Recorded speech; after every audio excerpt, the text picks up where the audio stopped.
good afternoon mga kamedians. So, yan. It's Monday afternoon, so may pasok po tayo. And, bago tayo pumasok, magpapaship muna tayo ng ating mga products. So, available po ang pili nuts natin. Yan, and pili butternuts. Samahan niyo po akong pumasok kung ano ang ganap naman ngayon sa school. Hello po. So, may event kami ngayon. Anong event ngayon, Ben? Ako na muna. Ako naman muna. Favorite song ko po yan. Ako naman muna. I am my priority. Sing yourself as path to true growth and as Rebellia, and I will be your for today's event. On behalf of the whole Junior Marketing Association, we thank you for joining us this afternoon as we take a step towards self-care and personal development. Everyone, to please rise for the... Everyone, good afternoon. So, okay ba kayo? Meron mayroong ko na hap-hap! Hooray! Maluya ang mga taga-NCF. Oh, Hap-hap!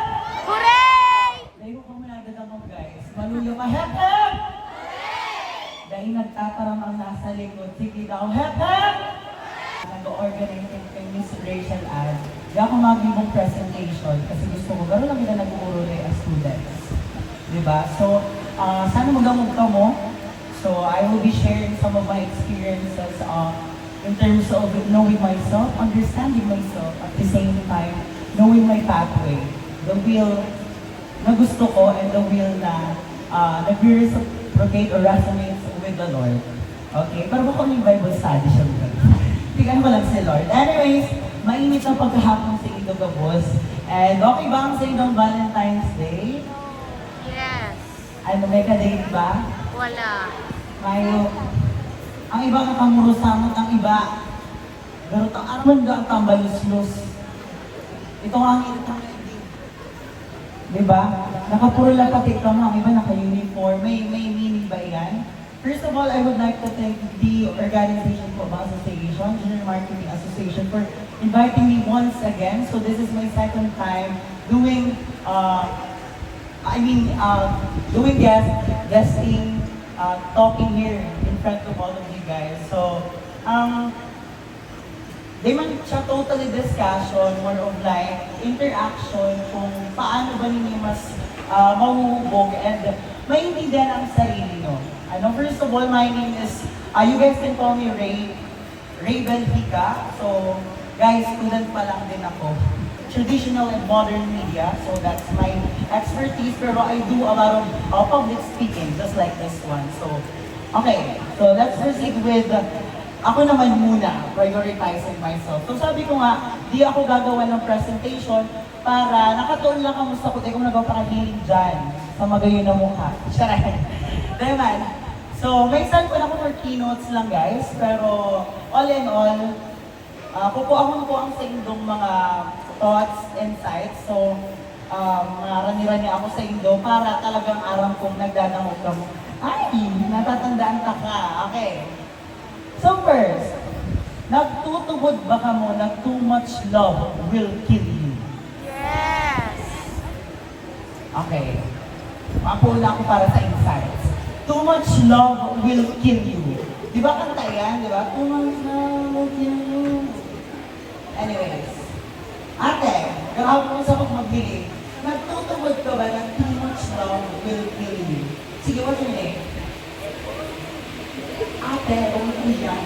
Ate, ikaw na lang po dahil. Nagtutubod ka ba na too much love will kill you? Bakit? Minsan na nagmamahal ka na, hindi mo na nagmamahal sarili mo. Kanya. So, Too much love will kill you guys. Lahat ng sobra masama. Relate? Relate. Relate yun. Bakit? Kasi kapag sobrang pagmamahal mo, hindi mo alam na maubos ka. So, sarok pa, sa parehas sa answer. Digri sa ba yung side sa mga pula? Mimi, may ika na lang, mas magilang nirit mo. Too much love will kill you ba? Opo. Paano? Same lang po sa answer. Ay, hindi pa rin same. Dapat iba man sa iyo. Sige, Ibang answer. Ano po kaya? Like, yung gano'n, binigay mo po ang gabos. Kasi mo din na mamalaya na mayroon ka na para sa sarili mo. Yes, sasabi sa inyo. Ako po Okay, sa sagot. medyo- Ako po. Okay na ako sa mga Mas maganda po ang sagot ko. Yan kaya ang diferensya sa generation tama yan. Inuubos na ang love para sa ibang From tao. experience po ito. Pero when we talk about too much in the sense of you're killing yourself because you're loving others. Pero too much love, kaya man kaming too much love, pero ming sobra. Ang problema sa kaya mo yan, tinatauta, inuubos ka, permi sa iba. Try nindong ubuson sa sadiri nindo. Di ba? Kaya ako satisfied sa mga answer. Kasi hahanap ko itong kasing bagay na baka sobra naman kayang padangat nila ang sadiri nila. Eh grabe naman. Sobrang bistado mo na ang sadiri mo kayan. Pwede ka nang magadad. Tsareng. Ano lang. So, ang answer nindo, more of loving others. Nalilingawan nindo si loving yourself. Kaya totoo, too much love will kill you, pero in the sense na hihilingon mo ang sadiri mo para sa saimo, para maintindihan mo ang sadiri mo, para mas lalo mo maintindihan ang buhay, too much love will never kill you. Mas ma-enjoy mo ang mundo, mas ma-enjoy mo ang buhay mo, mas makukontento ka kung sisay ka, mas makukontento ka kung ano ang circle mo at the same time, magayon ang magiging storya ng buhay mo. Tama ba ako? Yes. So too much love will never kill you pag ininot mo ang sarili mo. Pandua, nagtutubod ba ka mo?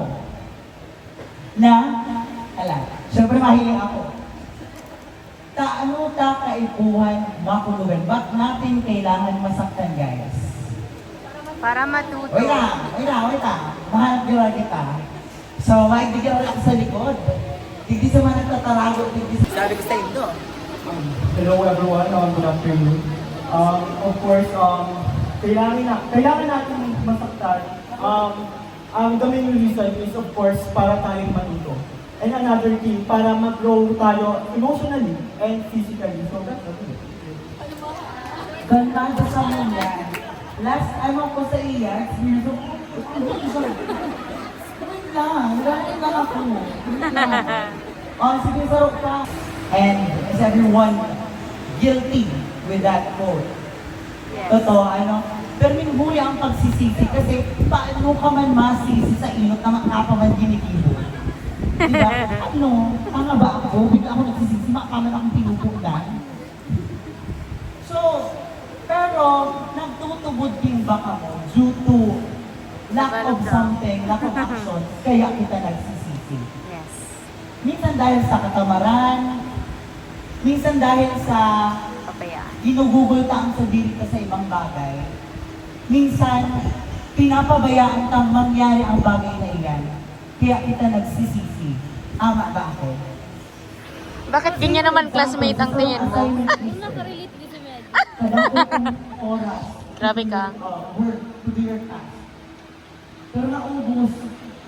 Girl, tara, coffee tayo. Bro, tara. Diyan tayo sa labas. Kaya, tanggal mo na kita dumanta. Okay pa man ang oras. Pero nagdadalaga na uubusan na ng panahon para ibuhon ang sarong bagay. Is everyone guilty with that? Yes. Kasi masyado tang nililibang ang sadiri ta sa mga nakakapaugma sa to. Tama. Pero Ang what sakit is na the po. purpose of balancing?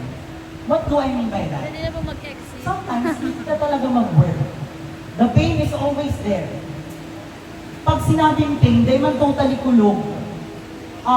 Emotionally, general meaning siya. Emotionally, physically, spiritually, ilaw ko na dyan ang academically, pain with your actions, di ba? Pero, ano ba kasi ito nangyayari yan? May purpose siya. Siguro pwede lack of time. Tama ba? Paano ka mo nakubusan ng oras? Kada ko ginigibo. Importante ba ang ginigibo? I want you to realize na ito bang naubos na oras ninyo, gabos ba ito importante? Is it less, ano ba siya, like, once mo lang or talagang need mong dibuhon? Bakit naubos ang oras natin? Sige. Grabe, ang gaano ko. Perfect. Hiling ko, okay lang ako, okay lang. Yun nga, bakit nauubos ang oras natin? Anyone? Sige. Wala? Hindi maubos ang oras para mas mapahalagahan mo ang sarili mo. Need maubos ang oras para mas masabing kong, ay, ano kaya ka nagsisettle ako sa iya? Need maubos ang oras para masabi mo, Chef, pagpapangit mo na pala. Need, pinabayaan ko lang. Lagi niya po akong tinitignan pag pain ang pinag-uusapan. Sa barkada mo, need mo mapasok sa teacher mo, need mo mapasok sa parents mo, Very para ako daw mas po. mahiling mo ang work mo at maintindihan mo, ay, Hindi na po ako marupok. kasalan ko na lang. Kasalan ko na lang. Ano what? Yung curly hair. What's your name, ate? Carla, I love your hair. Ate Carla, carry pa ba? Yes. Bakit carry mo ba? No choice. I mean, dapat mo choice ka. Carry pa ba? Yes. Carry ba talaga? Okay. Sige kay ate. Ate Daniel. So Ate Daniel, carry pa ba? Dahil kailangan. Sige. May nahiling ako na wala kahiling sa mga Kuya Roy, carry pa ba? Dahil kaya pa. Mabalik ako sa kaputan ng carry pa ba? Sa to kayo, di mga tao kayo. Gusto ko mahilig sa mga answer ka, mga nag-answer. Sa to kayo, dahil may parang tayo talaga ang sitwasyon sa lang harong. Sitwasyon sa kung ano ang disposition mo niyan. Nagawin ko sa bago. Okay, kaya ko. Pero deep inside talaga, pagal ka na. Pagal ka na. Kasi ang iba, for my parents. Pero bakit Ay, naku talaga. si parents ang carry pa. Kaya pala ako nag-attend dito. Hinutulog mo. Sa lahat ng seminar, ito ang mararamdaman ko. Diba? Akala ko guys, dahil siya ma-attend kasi seminar lang. Yan pala, ma-attend siya kasi ang topic about sa ano. Ako naman muna. Pero ikaw, pero, dahil mo na siya ginigibo kasi mayo mong joy. Nakukuha niyo do? When you do something for yourself, when everybody is doing it, when everybody is pushing you, dapat ikaw mismong pinupush nila. Ini-enjoy mo yan. Dapat pinapadaba mo yan. Kasi pag pirit na lang yan sa imo, may mangyayari daw matapos mo yan. After all, makakakalang giraray gana. Say for example, ako ngaya, gusto ko mag-civil engineer. Kasi ang mama and papa ko ngaya, iyan ang gusto para sa ko. Pero right after mag-college, ito man giraray siya ginibo. Dahil mag-giraray ako nag-take ng examination para maging certified civil engineer. Kasi after all, mas sinunod mo mag-giraray si gusto mo. Diba? Pero dahil nga ng iba-iba ang sitwasyon ta, wala. Sa generation na ini, permigit ang acceptance na okay, naiintindihan ko ang sitwasyon ko ngayon. Naiintindihan ko si mama sa si papa. Naiintindihan ko ang mga taong nagsusuporta sa ko.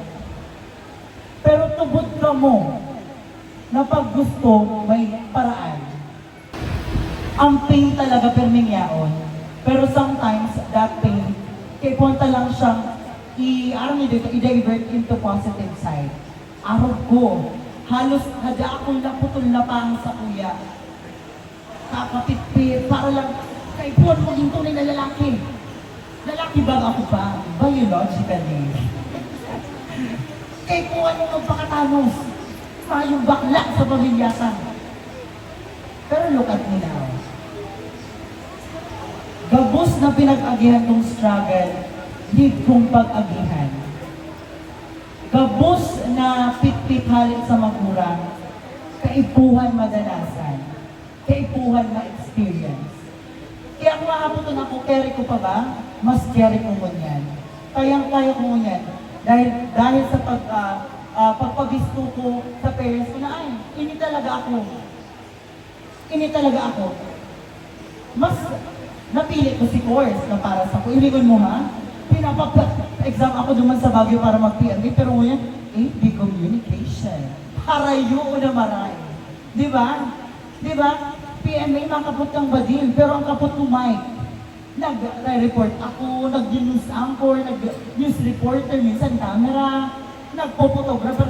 Harayo na maray sa kapot na badil na gusto ni Papa. Kaya yan, i-remind ko kamo sa gabos na sinabi ko. First, kaibuhan na talagang makulugan. Pero those pain na mga matikta, kaibuhan talang i-divert, i-redirect, or i-focus ang attention ka sa positibong bagay. Masabi ko mo, ay baka ginagaslight ang tayo. Pero ngayon iba-iba ang satuyang senaryo sa loob ng harong. Hindi ko aram kung anong nangyayari. Baka munyan, iguang nagdadawang sa digdiyo sa pagkiribahan na hindi na may problema sa parents.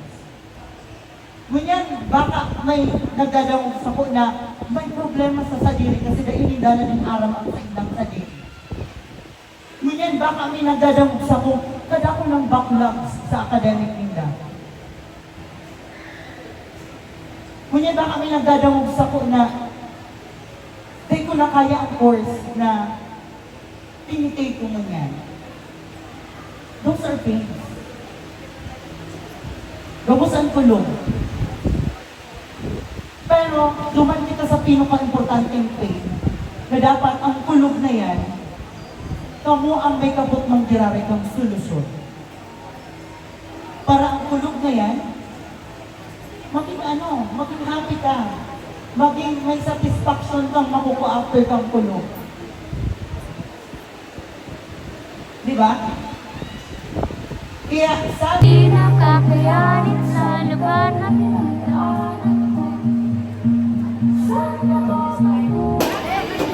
Hi guys, this is Daniel Padilla and I am with Catherine Quinaldo.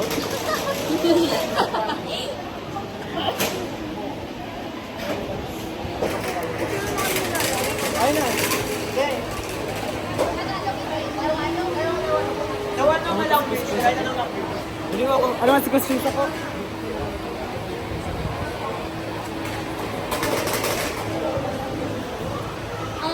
Nakakita ko yung talaga. Isang katanungan lang. Why do you think na kailangan, na needs i-priority ang sarili or sarili natin? Actually, bilang sa estudyante, aking sarili ng pagkatrabaho. So, I think I find myself na kailangan na natin i-prioritize yung sarili natin. Once, kapag yung mga busy na tayo, kasi minsan kapag parang nagagamit na tayo for specific purpose, kailangan na natin isipin, kailangan natin mag-set boundaries. Kasi hindi lang naman tayo, hindi lang natin na-protectan yung peace natin, pero yung ibang tao din. Kasi prioritizing yourself is also prioritizing human life. So that's it. So thank you so much po. Okay na kayo. Hey, last na nyo. Magay mo na itong last sa kasi dito na lang ako. Hello po. Isang katanungan lang po. When did you feel about the talk and may na-realize pa kayo doon? Anong nararamdaman ko na naging happy ko. Naging happy ako na may ganitong klaseng seminar na hindi lang siya about sa academics. About din siya sa, sa self-worth and sa well-being natin. Na-realize ko sa talk, sobrang dami. Pero ang pinaka-importante na-realize ko kasi yung kahalagahan ng pagpili sa sarili. Kasi, di ba, we can give what we don't have. Di ba? Yan yung famous saying na hindi natin kayang ibigay yung mga bagay na wala tayo. So, yan, yun kaya pasok yung mga sinabi kung magsalita ako kanina na sobrang importante na piliin ang sarili natin sa anumang Thank you. So yan, tapos na po ang seminar namin and nagsisnack na kami nila Lawrence. So yan. Diba? Even dito sa school po namin, inaano talaga yung pagpili sa sarili. Kailangan na kailangan talaga. Like, madalas, feeling natin sobrang parang sobrang selfish. Mga thoughts ko lang po to ha, after nung seminar. Minsan iniisip natin na parang sobrang selfish na piliin ang sarili.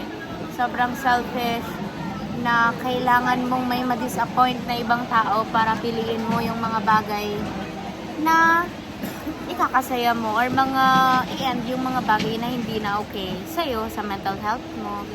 Pero necessary po talaga yun. Kailangan talaga na ma-disappoint. So yun. Yun lang po ang mga na-realize ko. Yeah, nagtatry po ako mag-vlog ng nung parang a day in my life. Pero hindi ko pa siya napaproper na ayusin. So, eto pa lang po ang may offer ko sa inyo. So, sana mag-enjoy po kayong panoorin to. And yan, bumabalik po ako sa pagbablog. Pray for me. Yan, so marami pa po kayong nakikitang vlog, pero hindi katulad noon. Pero I'm doing my best po. So, I love you mga kamerit. And alam ko pong andyan pa din kayo para suportahan at mahalin ako. Kahit medyo matagal akong nawala sa social media. Ay, hindi naman nawala. Nawala sa pag-vlog. Diba? Kasi may mga pinagdaanan tayo nung mga nakaraan. But still, alam ko na andyan pa din kayo. Matyagang nag-aantay sa akin. And buong-buo ang tiwala at suporta pa din sa akin. So, thank you so much po mga kamedit and sa lahat ng communities ko, sa mga sponsors ko na andito pa din, mga founders ko na andito pa din, sa buong community ko. Thank you so much po and I love you all. Ako po si Medit Basilonia, aka Lecha Flan Girl, na nagsasabing magpatuloy, magtiwala at manalangin. Kasi lahat ng bagay, lahat ng sakripisyo may mapupuntahan. Sa tamang panahon, hiraya, manawan. Love you!